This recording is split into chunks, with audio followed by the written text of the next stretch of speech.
Greetings and hallucinations to everyone. Welcome to another Hallucinations.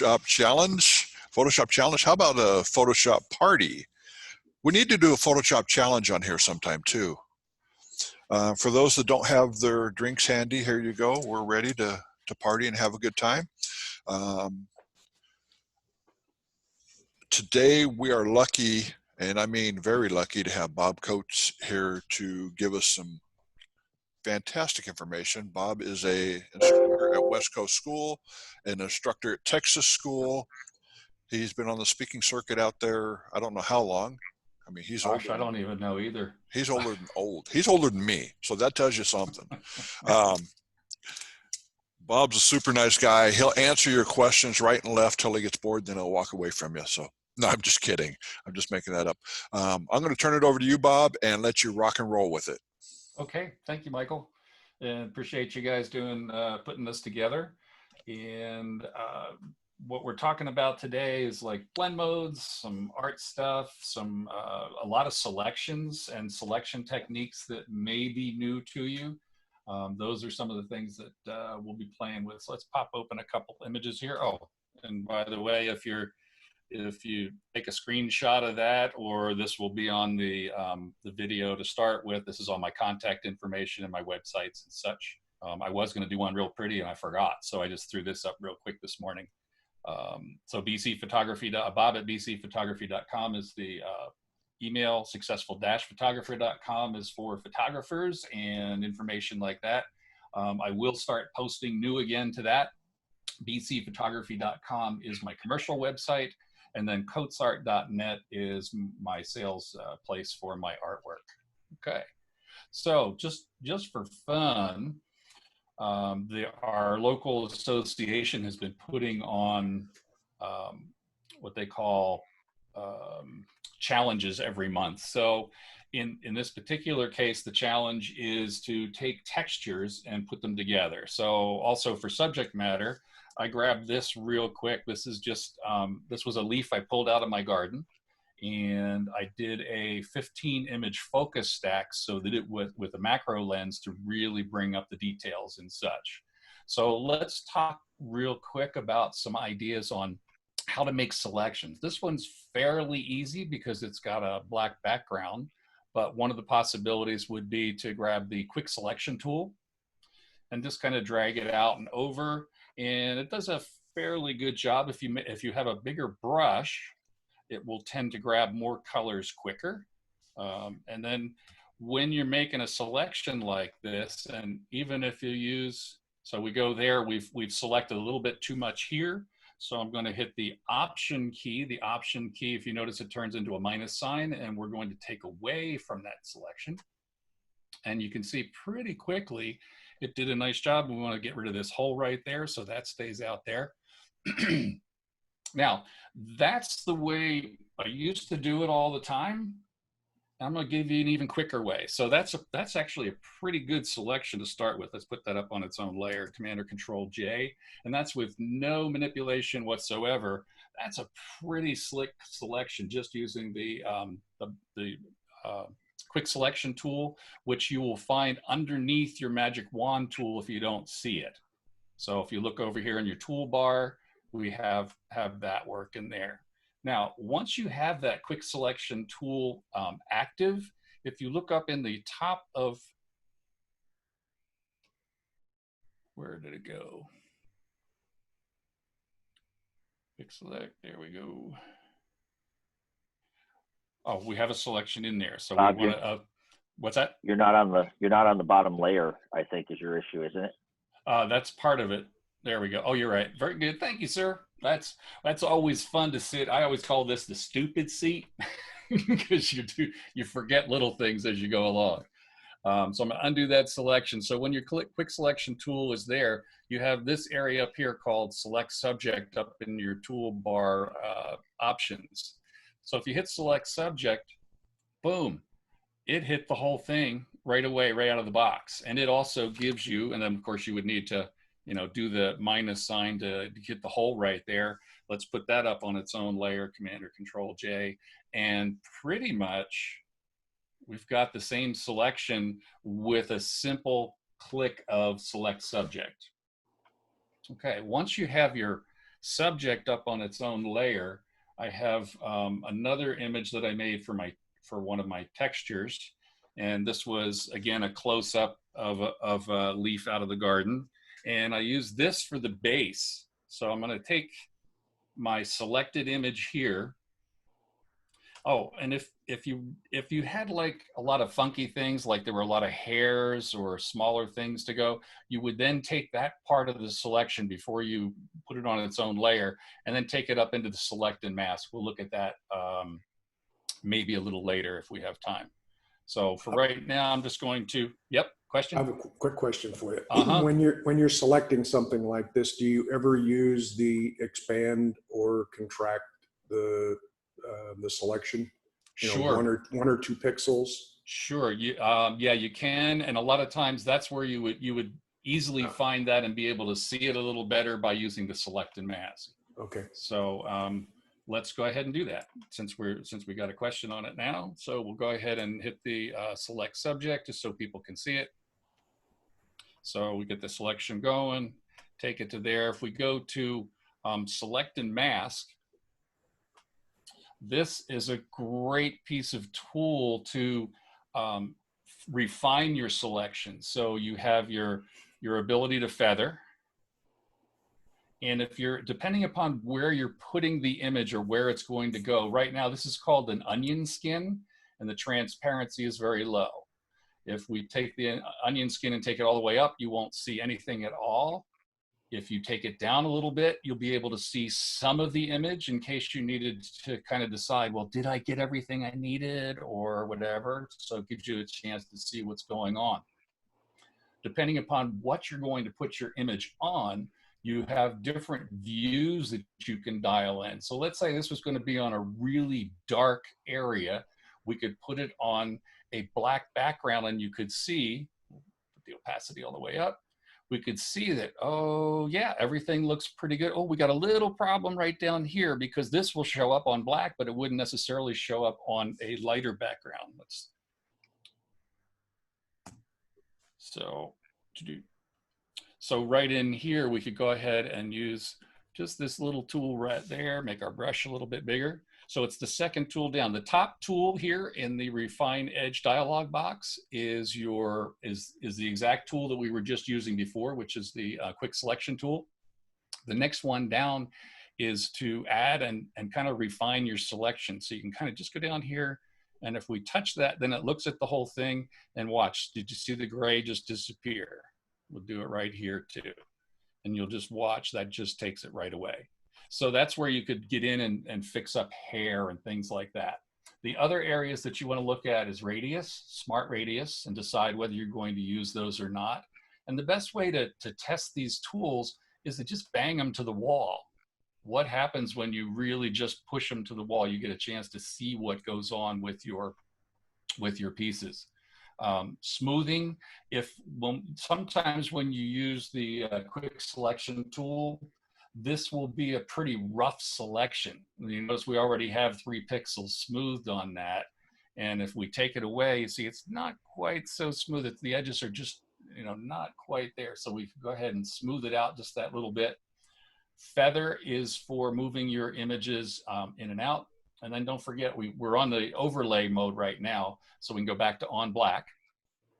So you can choose that. I hit the V key, which made it overlay. I don't know why that worked that way. When you feather, remember that when it says 2.3, this is image resolution dependent. So if the image is really super high res, a 1 pixel feather may not be enough. It may need more. So in this case, I'm using 2.3, but here's what a feather does. It does that number there of pixels is actually on either side. So if you say 2.5 pixels as your feather, it's actually 5 because it's going 2.5 inside and 2.5 outside, just so you're aware. But if we really pull it up really big there, look what happened with our feather. We've feathered it out, but now we don't have our subject anymore. We've kind of lost it. That's at 1,000 pixels. If we bring it down, so you can see your feather goes inside and outside. See how it's dark underneath here. and then it's light on the outside. So what we're looking to do with a feather is to just ease in there so that the edge is a little bit rounded. Many times when people are doing selections and trying to do composites, they forget this part, and that's part of what makes it look cut out if you just drop it in there, in addition to the possibility of the lighting not being good or whatever. Contrast will allow you to snap it up a little bit, and you can decide, you know, how you want to do there. And then here's that shift edge that we were just talking about, and here it's in percentages. So in this particular case, we've shifted the edge by 1% down, but watch what happens when we go further. It gets smaller and smaller, and now it looks even crunchier. If we take it really big, now it's outside there. It doesn't seem to be moving very much. Don't know why that's happening, but anyway, just a little tiny shift edge is usually enough to make a difference there. And then your output, you have a lot of different possibilities. You can do it as a layer mask, you can do it as a selection, but we were already at a selection. Why would you want that? Personally, the way I do mine is a new layer with the layer mask. So when you hit OK and bring it out, if you look right here, the mask is already built and it's on there. And in case you need to make some adjustments, like down here, I'm looking, I'm going, ooh, I don't particularly care for this little dark spot right there. I can go to my mask, I can go to my brush and make it a little bit bigger. Ooh, that's a nasty brush. Let's go get a regular soft round brush. And we're going to just take that edge away. And so you can refine your selection after the fact, and it's always laying there as a mask. That also makes it possible for you to quickly change this and command or control click on the mask itself, and that activates the selection.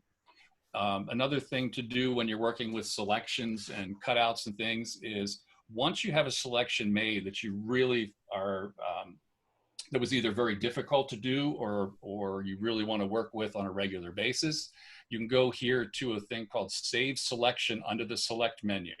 Then we can name that, I'm just going to call this Leaf just for fun, and say, okay. So what did that do? Well, are you familiar with channels? So nod your heads if you are familiar with channels, and nod your head if you're not. Okay. So if you look in here, down here in channels, these are pictures of any selections that you have made. This is the one I just saved. So it's right here and available to go back to at any time. So I can reactivate that from another place. Let's say I threw my mask away and forgot and was like, oh, that's right, I still have my leaf selection in there. And if we were going to go do that, the way to do that would be to, excuse me, go back to your layers palette, turn that off. We'll go back to our original image, deselect, and now we can say, all right, so where is, let's see, select, filter, select. Oh, look, it has a load selection. Then we can go in and pick the leaf and say, okay, and now our leaf is reselected for a lot of different reasons. Later on, you might want to do that. All right, so good enough on those right there for that idea? Great. Okay, so what I'm gonna do is, let's go ahead, when you wanna put an image onto a different place, you highlight your layer, hold down your Command or Control key, and then click on your subject, and we can drag it over on top of the other image, move it to the center, or somewhere in there. If you want it to be exactly in the center, hold down the Shift key before you let go, and boom, our image is now in on top of our other one.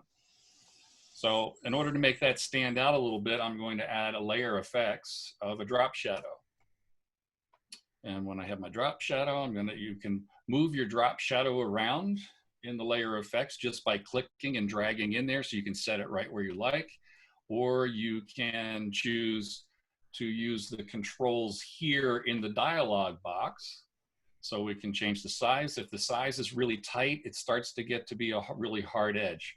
If there's no size at all, look at, there's no edge at all. Basically, this is feathering your selection of your drop shadow. The distance is how far away it's going to be. this is pretty amazing little tool. And then we can change the opacity and make it really dark and really light. The nice part about these tools is you're able to match your shadows to your lighting patterns that are in the image that you're putting things into, especially if you're doing compositing. We're not going to get crazy about compositing today, but just wanted to kind of keep that in your mind, that your shadows want to be the same. That's another thing that would make something seem like it doesn't live there. So let's say okay to that. And we've got our effect. So that's a little bit big there. And what I'm going to do is a little design with what they call step and repeat. Command or Control T. I'm going to make this a little bit smaller. And these days, Photoshop switched. If you're in the newest version of Photoshop, it automatically, if you leave it at the current settings, will allow your image to be in proportion as you make the changes. If you hold down the Shift key, now you can get crazy and do all sorts of weird things like that. So and also the one other thing is if you hold down the Option key, it will go to the center and out from in and out. So these are kind of nice little tools to be able to control your transformation a lot easier. Bob, could you repeat those again, please? Sure. When you activate your transform tool, if you at the moment in the latest in Photoshop before, you used to have to hold down the Shift key in order to keep the proportions proper. Nowadays, no matter what, it automatically says, hey, you probably want to keep these the same. You don't want to make this girl fat or this guy fat, or this person really thin or whatever. Right now, I'm holding down the Shift key, and now the proportions are not being activated. If I let go of the Shift key, now it stays that way. If you hold down the Option or Alt key, it will come from the center point and out. Does that work? Sounds great. Thank you. Okay. So when you're ready to accept your transformation, you hit the Return key, and then just go ahead and now I'm going to place this, somewhere near the center. And what I'm going to do is something a little bit fun. So I'm going to make I'm going to make a copy of this layer by hitting Command or Control on a PC J. We now have a copy. If you look on your layers palette, you can see there's a second one there. Now I'm going to go ahead and transform that again, Command or Control T. And right now, if I was to move this, it pivots around that center point. I'm going to hit Command Z. Anytime you do anything, Command or Control Z will undo it. So if I made a little boo-boo and I was like, I want to start fresh again, Command or Control Z will take you back to the last spot that you were just in the transform tool without having to redo it. So what we're going to do is take this pivot point, and I'm going to click on it and drag it over. I'm going to put it right on the end of the leaf right there. Now when I pivot, it goes around that spot. So that's kind of cool. Now I would like to make a certain number of these to go around and make a complete circle so that I end up with an even number of things. And what you do is you use math. There are 360 degrees in a circle. If we go here and put, let's say 36, then I'm going to get 10 to make a perfect circle. So I'm going to go ahead and accept that transformation. And I just hit the return and nothing happened. Okay, so just so you know, it was on this little angle thing up here, and your options for your transform tools is how I set that degrees. So it's now 36 degrees. Now I hit the return key, but I didn't come in. What it did is it just took the cursor out of that dialog box. Now when I hit it one more time, now I hit return or enter again, and it's accepted the transformation. Now, the beauty is there's a thing called the claw or the method or whatever. You mash a whole bunch of keys down in your corner. So Shift, Option, Command, or Shift, Alt, Control. And now every time I hit the T key, everything that was done before is repeated.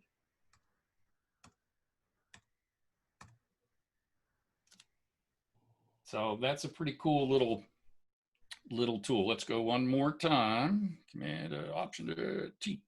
There we go. There's perfect 10. and they line up exactly right because I put the proper number up into the dialog box. Could you go through that process where you automated the copying? Where I made this all happen in one shot. Yeah, the keystroke, once you've done it once, you've got your image there, you're going to do whatever you're going to do the first time. Once you've done it the first time, you're going to hold down the shift. On the Mac, it's Shift Option Command. On the PC, it's Shift Alt Control, and then you just keep those pressed down and then strike the T key. And every time you hit the T key, it will keep going. Thank you. Sure. Yeah, that's actually a pretty fun one. We used to have to work really hard to make that happen. In the new Photoshop, if you continually hit the Z control and then the Z key, you can back things up one step at a time. Used to be you had to do some more work to it. I think it's kind of nice to be able to, and then if you want to have it back, you Shift Control Z will go in the opposite direction. So that's kind of a nice little set of shortcuts. Excuse me, how did you get it to 36 degrees? Okay, let's go back up into, let's call the transform tool. When you have the transform tool active, if you look up at the dialog box at the very top, your options, go across the top, and it's right after your height. There's a little angle right here. You see my cursor? Yeah. Okay, so you just dial that number in there, whatever it may be. If you want to have it make 36 copies to make the perfect circle, you would put 18 degrees in.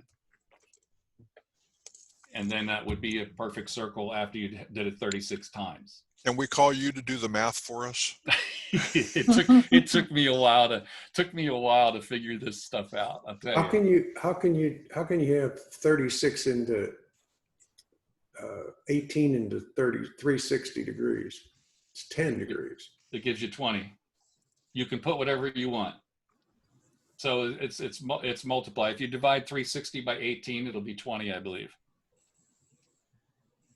And I'm not a math major, so you could try it, and if it didn't work, no. Okay. So 10 will for sure give you 36. 20 will give you 18. Right? Does that sound right? Okay. Well, anyway, put them in and just, actually use a calculator rather than your head. I'm just working with some numbers that I already knew. And Bob, Bob? you said that's the transform tool? We are in the transform tool, and then your options bar is at the very top once Where's you've the activated it. Command or Control T. Bob, Yes. this is Suzanne.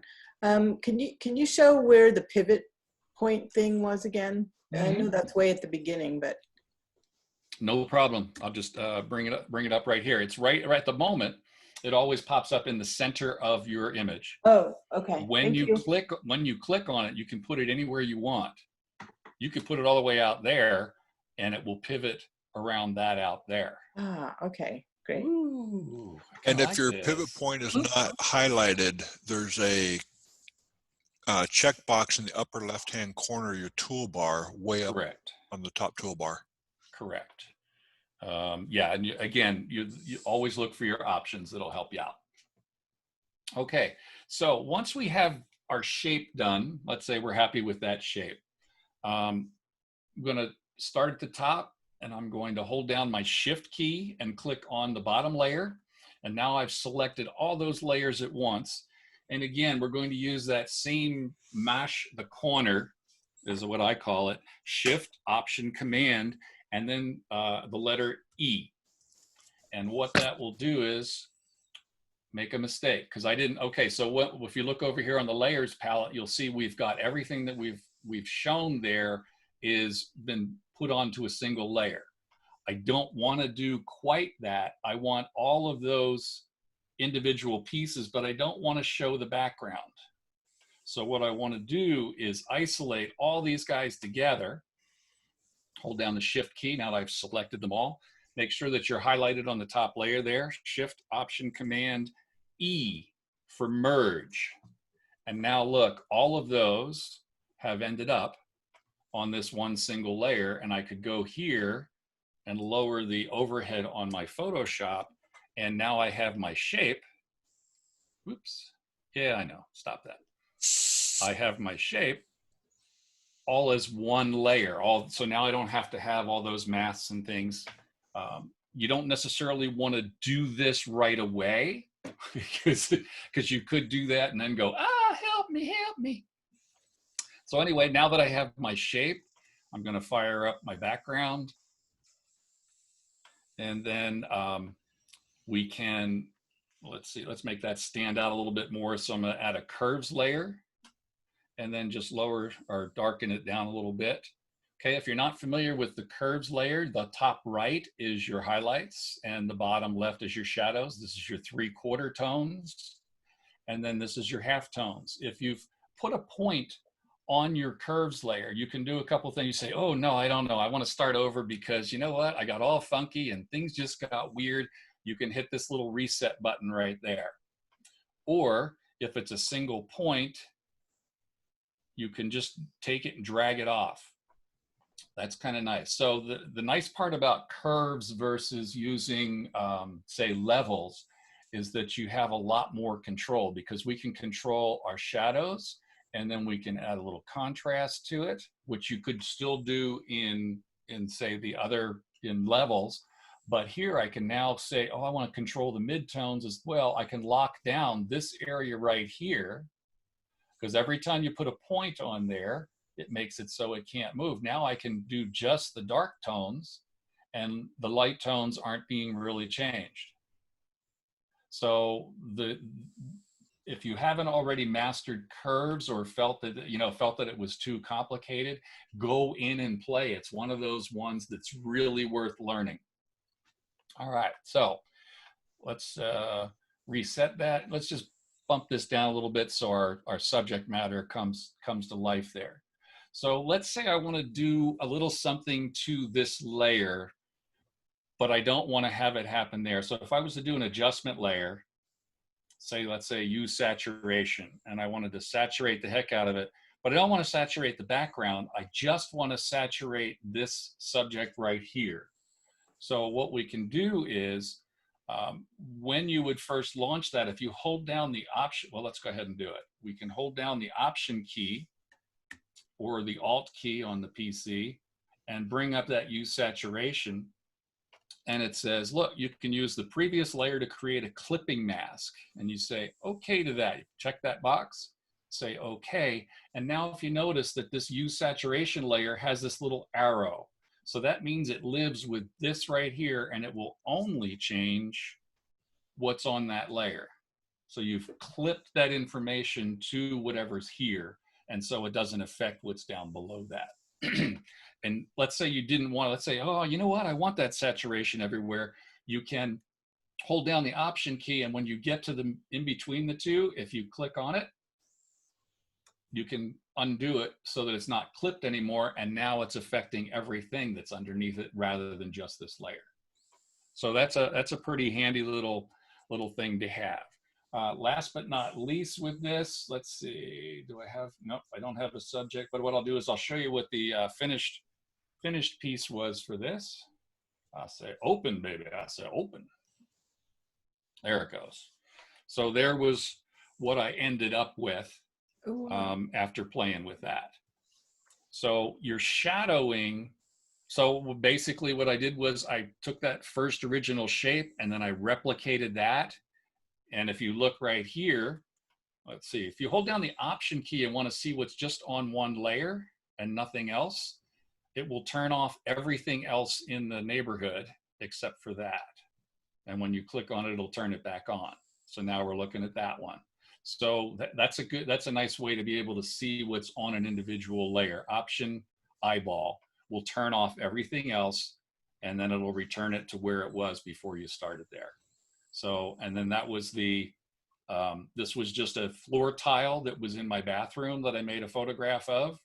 And then if you notice, I have a mask on this up here so that it's not necessarily, so I have a curve that's on here that's only affecting That's another way to isolate and have something only happen to the layer that you're working on. So that was just some fun stuff for our state. I'm getting ready to put that in and show them what's going on. So I'm going to move on to a next idea here. Don't save. Let's go over here. How about single in? Okay. So let's take a look at a single image HDR. Let's see if I can show you what that looks like right now. Okay. So if we look here, hey, come back. If we look here, we have, this image here. And I took that and I made is this the one? No, it was this one here. Okay, so here's the image here. Make this a little smaller so we can make this a little bigger. And the reason I'm kind of working this way is I've found that Zoom will chew up and use up so much stuff that if I have Bridge open, it will crash Bridge and choke. So hopefully by doing it this way, we're going to be in a good shape. So go back in here. Where are you? I thought I was the only one having problems with Bridge doing that. No, it has to do with Zoom, and I've had a problem with that from the get-go. It's been very interesting. Let me tell you very much. Okay, so if you look at not that one. Okay, if you look at this image here, most of us would say, wow, that's pretty far underexposed.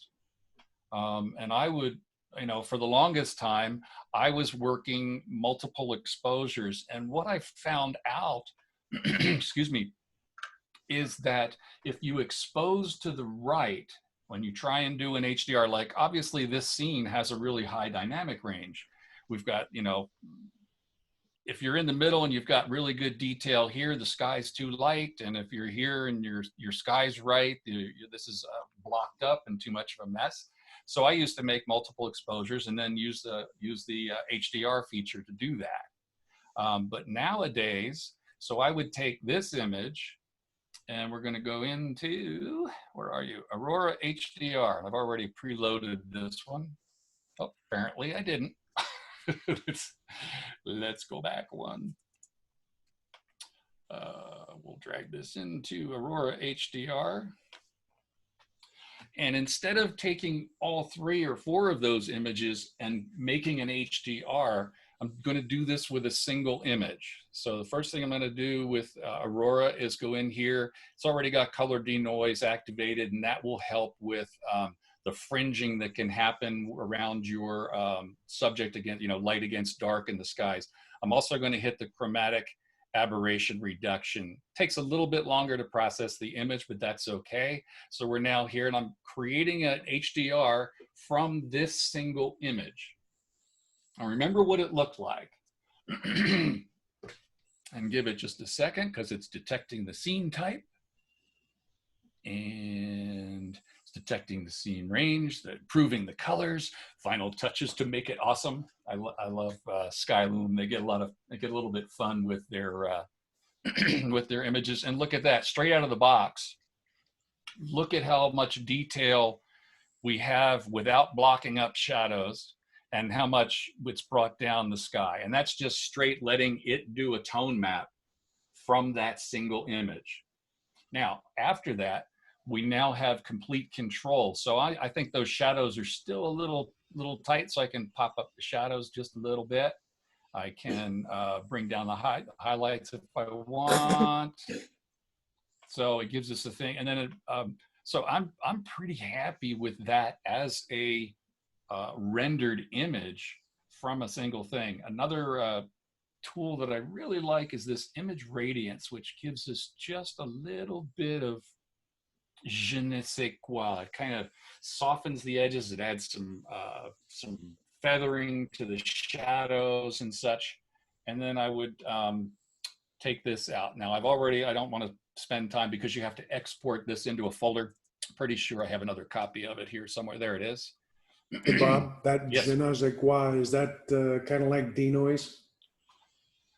No, No, no, it's not. The image radiance, it's kind of like an Orton effect. If you're familiar with that, it's a glow and a thing, but it only does it to certain areas and it brings it out. So let's go take a look at that image right there. So you see how it's got just that little soft edge. It's just kind of, I don't know, it's just something I call it nummy. It's kind of worked out pretty good there. But look at how clean, because we're working with the same image, there is no offset of any images. It's just really clean. It's really neat. It's quite beautiful. So I'm real happy with that single image HDR, but I'm doing it with what I would normally consider an overexposed image. And what I'm finding is that, excuse me,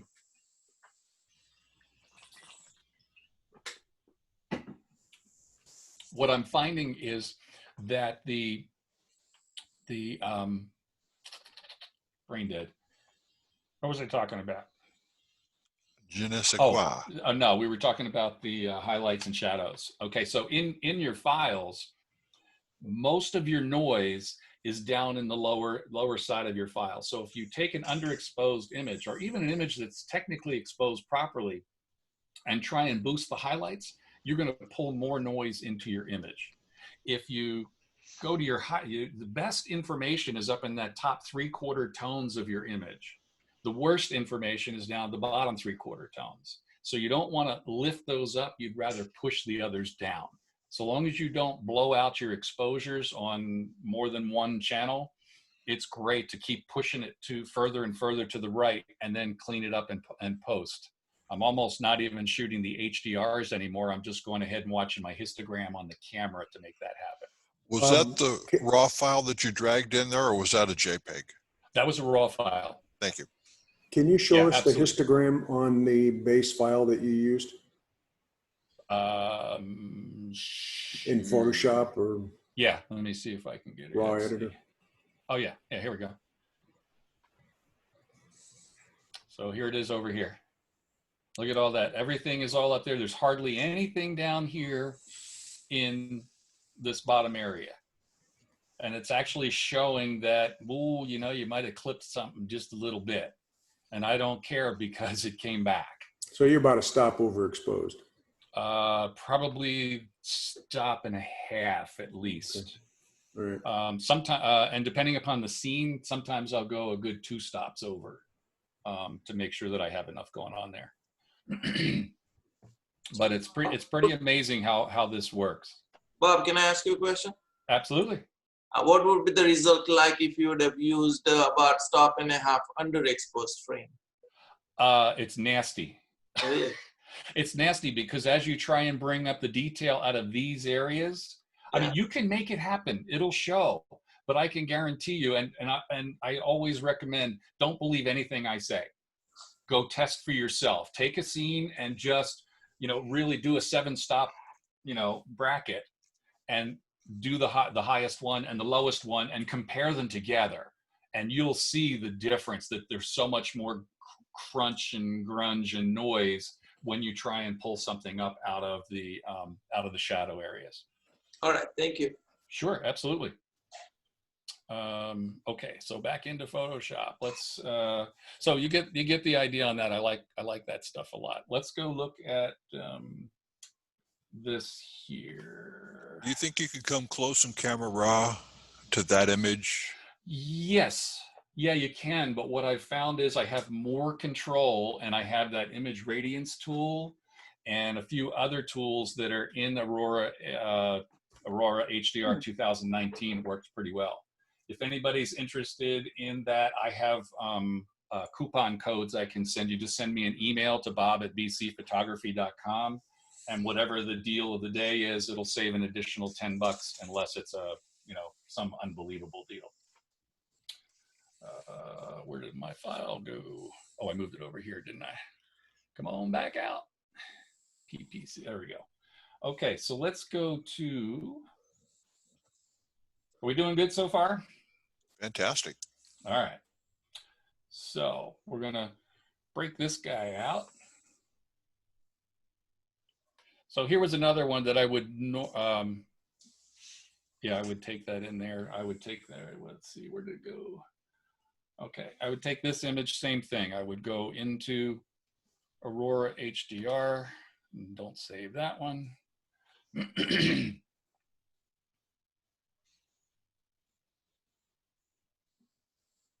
So you can see this one has even a higher density range to work with.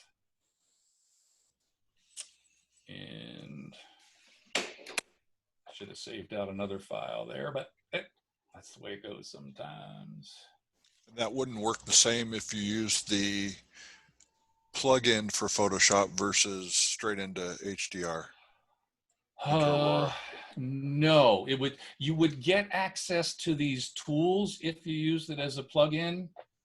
So yeah, you could do it in Adobe Camera Raw, and then do the, come back over here as a, you're right, and whenever you do that, you'll want to make a next layer, because then you would have all that information on a second layer, and you'd still have your base stuff. So you could add a mask or whatever and change it up.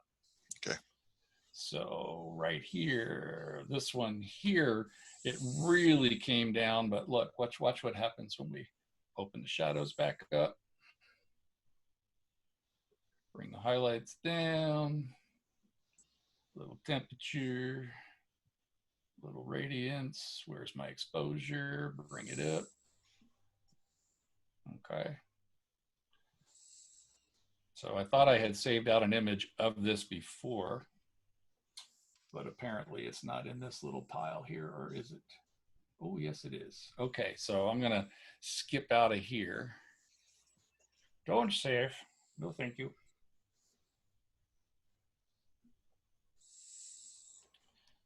There we go. So let's open up something like this. We were talking about selections, and one of the things I definitely wanted to show you was two things. One is color range, and that's under the select menu, color range. Let's say we want to replace this sky because it's pretty blah. So in this particular case, what we can do is just click on the sky, and that begins your process. Now, if you add this little plus key here, we can say, yeah, I want that, plus that, plus that, plus that. And you can kind of watch your little preview right here. And then you can dial in the fuzziness to make it grab the selection that you want. And once you've done that, you say, okay. And now we have a complete selection there, and we can add a mask to it. Ooh, that's not what I wanted. I wanted it the other way around. So all I have to do is, since I'm inside the mask, hit Command or Control I, and we're inverting the mask, and now we've taken the sky out. Now we can add another sky in quite easily. Open this guy. This one's got a little bit more interest. Again, I'm just gonna hold down the Command or Control key, click on the image, and then drag it over top. And don't just stay up there, but you need to move your cursor over your image. And then if you hold down the Shift key, it'll constrain it to the middle. And then we're gonna drag it underneath. And now we have a new sky underneath. And then we can, again, transform it and bring it up and kind of work it out. So that's kind of a pretty cool. We'll escape that. Now, another way to get to that same idea, I'm gonna get rid of this mask. And I actually am looking for, let's see, do I have it? Yeah, let's open this one back up. So if I wanted to replace this sky, this would be really hard to select in between all these bits and pieces. It would just make you crazy. So I'm going to unlock it, and I'm going to go down here to the FX, or the blending effects. There's a thing called blending options. Blending options, oh, you know what? Before you do the blending options, go to your channels first and just take a look at your pieces. So what you're looking for is which channel has the most contrast. So we have, it's really bright up here, it's really dark down there in the blue channel, less in the green channel. These are closer, and this is even closer. So obviously the blue channel has the most contrast. You just want to keep that in mind. So we go back to the RGB, go back to our layers, go to blending options. And on the effects, on the special effects menu, I think most people don't see this one. And what you want to do is that the actual blending options is not all this stuff down here. The blending options is these over here. So remember we said the blue, if we were to take the blue, we can pick which channel we want to work from, and we're going to pick the blue channel because that had the most contrast. What we're trying to do is select this blue out, or just to show you what will happen if I take out the stuff from the dark. And remember, Photoshop gives you pictures of what's going to happen. So it's working with the dark and going lighter with this slider. And look, everything that's underneath is just all disappearing. That's not what we want. We want to go from the highlight side and we want to bring it down. And man, this just is freaky. The first time I saw this, I almost cried thinking about the number of times that I was trying to make selections to work to get to get in there and paint around leaves and things like that. So once we do that, look at that. It just took all that stuff out there, but it's a little bit raggedy. So the selection is not exactly perfect. So what we can do is hold down the Option or Alt key, and you see this little triangle here that we were using. It will split if you hold down the Alt or Option key. Hello, do it. Grab half of it. And now what it'll do is everything from here up is gone. And then here down, it's being feathered. So it makes a really nice thing. So we'll go down just a little bit more with this guy. We can feather this one just a little bit. And look, and just using the blues, we've made it happen. We can do this with the gray channel as well. We can take the gray channel and play with that. So play with these things, but in the blue channel. Now, one thing that happened because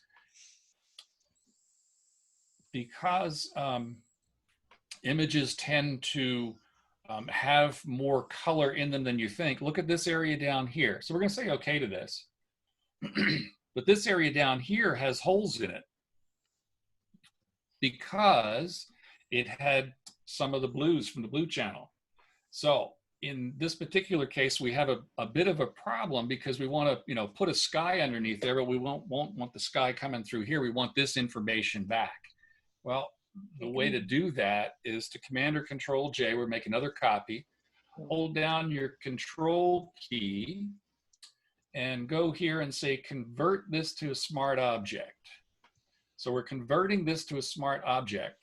And what we're going to do is we're going to make this into a layer mask because now, look, it's got the cleared information is up in here. So what we can do is Command or Control, click on the thumbnail, and that creates your selection. That wouldn't happen if you were using it on this layer here. It just wouldn't work. So we're up here, and now we can say, yep, make it a layer mask. And now look, there's our mask almost made. Since we didn't go all the way down in the blues, we've got to make a couple small adjustments to it. But let's get up here, make our brush a little bit bigger, hit the 0, make sure it's black. And now 100%, please. Thank you. Turn that off. There we go. We can check there. And now we can undo and paint with white. Oh, we're still in the smart selection mode. So what we need to do is take this little bad boy and drag it down below. Then we can throw the smart object away. And now we can paint on our proper layer, get on your proper thing, get on the layer itself. There we go. Oh, we cleared the information. Dumb. Anyway, I forgot a piece right there. But you get the idea that you're able to use that blend if selection to make some changes, and then we could take our cloud, stick it right underneath there. Yeah, we know you're different, just like me. Command or Control T, and you get the idea. So we'll escape. Okay. Is there anything, since we're coming up on time, are there any questions or want some clarifications on some things that we already talked about, or do you want to go on to the next thing?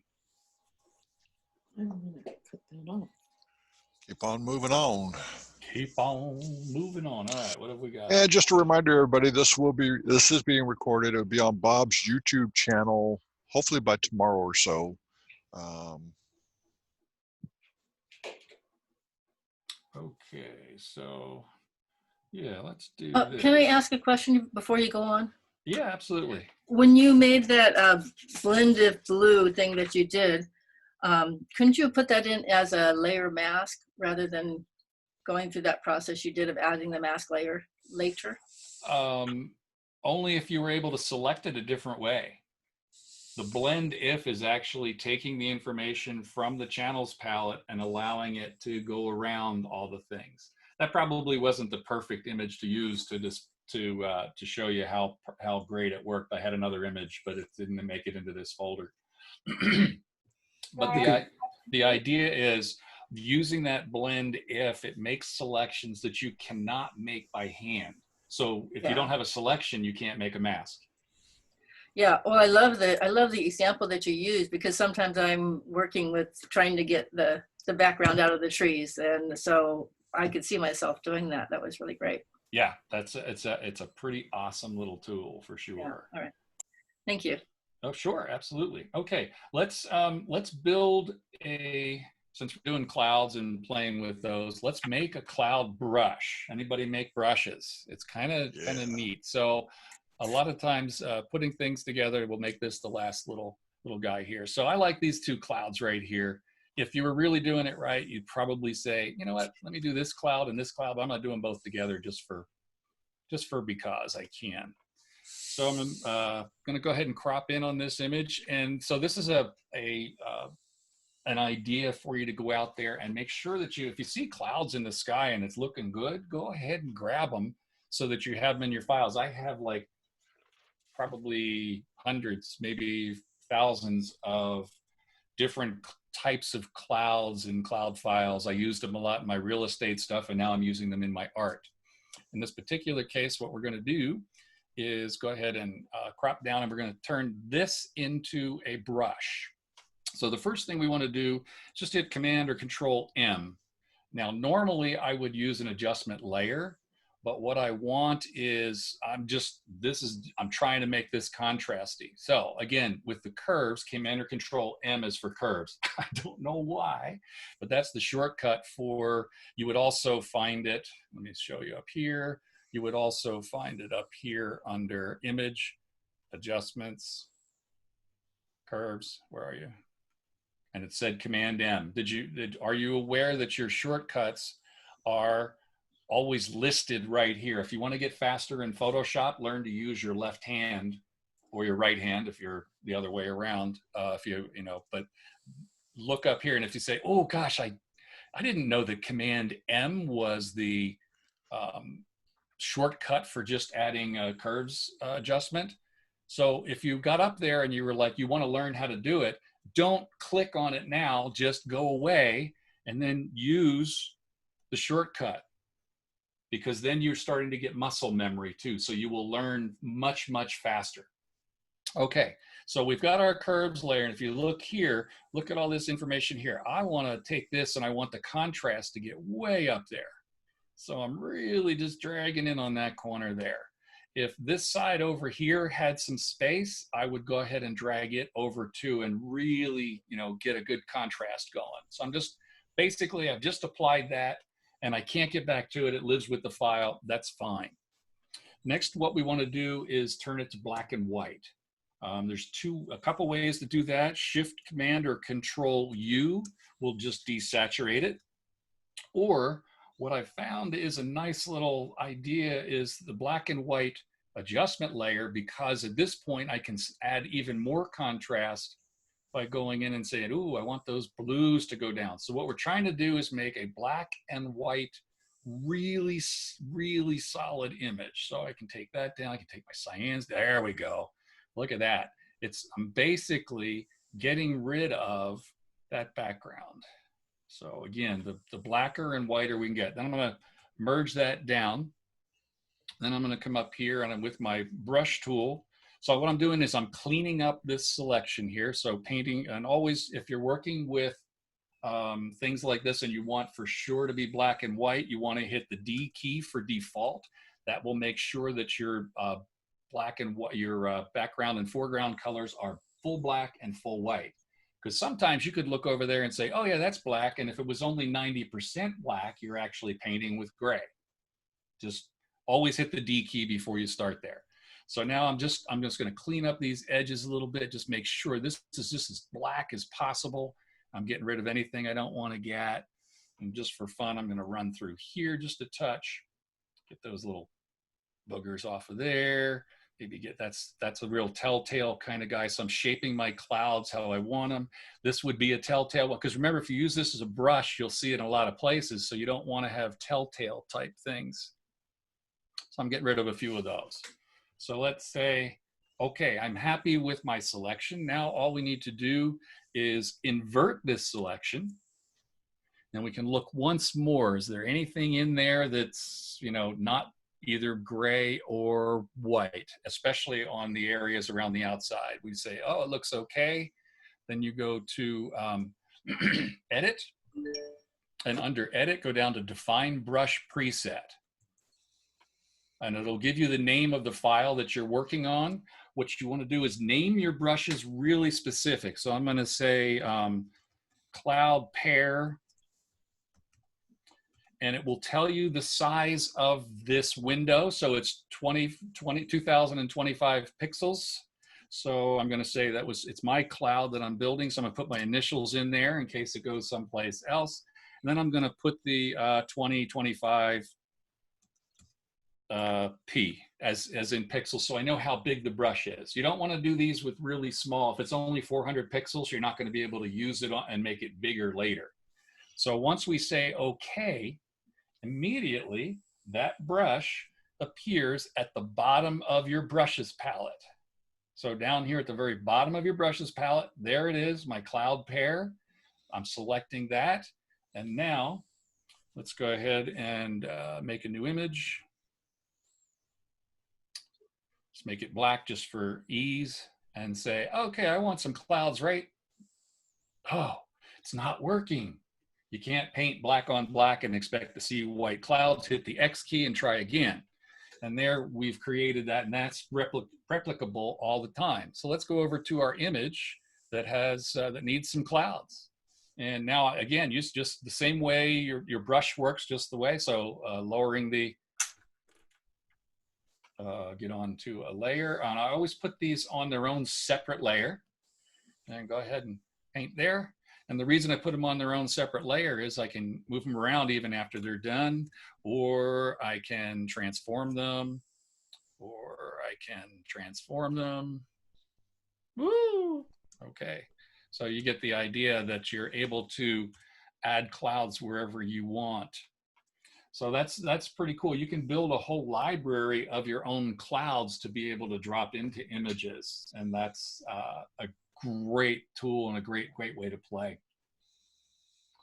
That makes sense? Any questions on that? Fantastic. Okay. So if you guys don't have any questions, I think that's about an hour. So that's probably, Right. our good stuff there. That's fantastic, Bob. Thank you very much for sharing. That's amazing stuff. Oh, you're very welcome. And again, for anybody who needs the contact information, it's all right there. Does this make anybody else crazy as me? This not being not being centered. I'm sitting there going, help me. Move over, kids. There we go. All right, now, okay, don't look at the one on the front of this look at this one here instead. Now I feel better. See, when you rush and do them just before you start. Okay, again, last chance. Any questions on stuff that A lot of thank yous in the chat room. Yeah. And do you know how they can find your YouTube channel on YouTube? Can they just type in Bob Coates, or is it yeah, something special? That's how I find myself.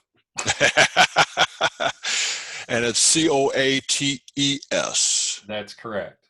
That's So it's correct. got an Yeah, E in if there. you look in there, yeah, COATES, and yeah, it's just Bob Coates. And we'll be posting the link to the YouTube video shortly, since we get it up there for you. Okay, yeah, as soon as you get it to me, I will get it uploaded and send you a link for that. And actually, I'll be sending you a link, so it'll be real easy to find.